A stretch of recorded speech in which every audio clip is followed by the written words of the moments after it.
కాళేశ్వరం నుంచి చుక్క నీరు రాకపోయినా తెలంగాణలోనే అత్యధికంగా వరి ధాన్యాన్ని ఉత్పత్తి చేసి దేశంలోనే మొదటి స్థానంలో నిలబడ్డాం.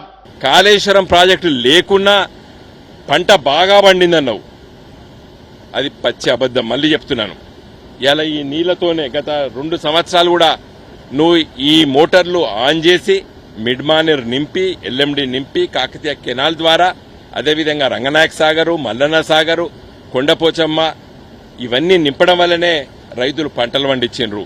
ఇవాళ ఎంత గొప్పగా ఇలా అటు చూడండి 20 ఫీట్లు ఎత్తుతో ఇవాళ పొంగి పొర్లుతున్నది ఇలా కాళేశ్వరం ప్రాజెక్టు. రైతులకి చూపియాలని చెప్పి ఇలా మేమందరం కూడా వచ్చి కాళేశ్వరము అటు చూడండి, government of Telangana irrigation and command area development department Kaleshwaram project link 2 అనేది చాలా స్పష్టంగా ఉన్నది. ఇదే గాయత్రి పంప్ హౌస్. జై తెలంగాణ.